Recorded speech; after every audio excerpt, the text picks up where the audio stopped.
Hi, Scott. Great to see you yesterday. So you can see here that I'm in your account. So here we go, Scott McGann, Grossmont College. So when I scroll down, you're going to click here where it says courses to access the MindTap demo or MindTap access for Gortney. I wanted to point out that this is where you can download the test bank, PowerPoint, instructor manual, and then this is our test generator software, so you can build your own exams, using multiple chapters, picking and choose whichever questions that you like. But once you've clicked here for MindTap, it opens up into this new window. And I just want to point out that what you're viewing right now this is the calendar view for the program. So I did start the week of the course starting, this Monday. So that's why it says week 1, October 2nd. That's just for demo purposes. But this, of course, would align with the semester. And any required assignments, if you wanted to use any required activities, they would show up here in this view. Students can use the arrow to see what's coming up next. If you scroll along the top, so all I'm doing is I'm clicking over here to our unit view. This is where you'll see all of the content within MindTap.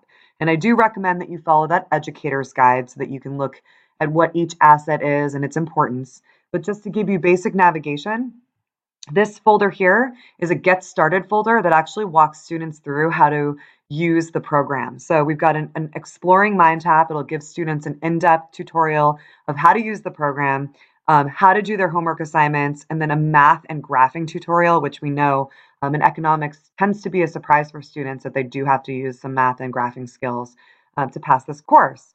So when we develop these assignments, we had that in mind of taking that off of the instructor's plate, letting students know that they have these tutorials that, again, we can mark as practice if you like, or we can count these towards a grade, or we can assign a due date to those to make sure that students, especially in that online class, that they can have some guidance as they delve into the program.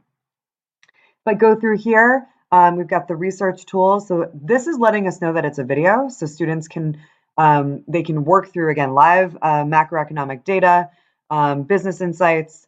So those are research tools to start off. Opening up this part, then we've got the chapters of the textbook. So I open up part 1. This is the way that the book itself is organized, but if you needed to change the organization, MindTap is very customizable and we can move things around or edit content. But for your purposes of reviewing, just simply open up chapter 2 or whatever chapter you want to look at, and each chapter of the textbook will follow this same path. And so again, take a look at the educator's guide to guide you through what each of these assets are and the importance. But you can see this icon is letting you know that this is our book. In this chapter, there is an interactive graph activity, so this graph builder that will allow students to work through graphing exercises within the ebook. It is defaulted as marked as practice, but if you wanted to require that, you can do that. Open up this folder to see audio cases. So this is a video that it's an audio case pertaining to what they've learned in this chapter. So students will really see they'll be able to see those key concepts applied in a case.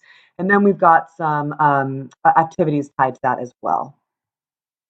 Opening up here, this is where you'll find the Applia homework. So I know that you're familiar with Applia, so this is where you'd find the Applia homework. Again, we can mark these as practice if you like. And then finally, the adaptive test prep. This is available in every chapter, but this is an adaptive technology that allows students to create practice tests that will mimic exams. So they're not pulled directly from the test bank, but they will mimic the questioning that's in the test bank for Gortney. And students can take these as many times as they want. They can review this throughout the semester. They can go back in, but it adapts to each student. So it will revisit questions that that you may have gotten right or wrong, and it does give them a learning path so that students know, okay, this one was correct or incorrect, and here's where I can go and review it within the text. If you have any questions, let me know. Use this arrow to go back.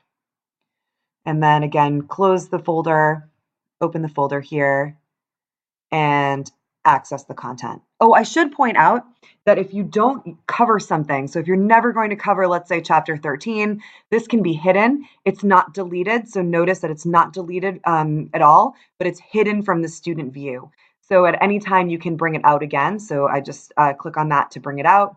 And if I go into a chapter, let's say there's part in here you never want to cover this video case or you don't want students to even see these critical analysis questions, any of these can be hidden or marked hidden from student view.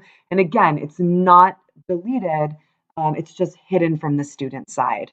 We also, finally, the one other asset I want to show you is we do have a partnership with YouTube. So if you show any YouTube videos, or if you had some type of YouTube video that you like to share with students, we can add this, and again, we can help you and add this for you. You can simply copy and paste the URL in here, or you can search for whatever video that you want. And then again, let's just say that this is your video. You can write a note to your students. You can attach a due date to it if you like, and then you can move it around within the chapter. And then here's the video that I just added. So it's designated by this play button so students know that this is a video. And then notice I click on it, and then when I hit play, it just starts playing. And I wanted to point out that notice how it just starts playing. There's no wait 15 seconds before you skip my commercial. There's no banner ads. It just starts playing. And this one has a caption video, so the video is closed caption for ADA compliance. So there's a lot of flexibility in terms of our partnership with YouTube. So I did want to point that out to you in case you wanted to add any videos that you like to share with your students. If you have any questions, let me know. I'm so excited at the possibility of working with you. And Leah is copied on the email, so in case my baby boy gets here too early, or before you had a chance to ask me some questions, Leah is well versed and eager to help you as well. So talk to you soon, Scott, and I look forward to working with you.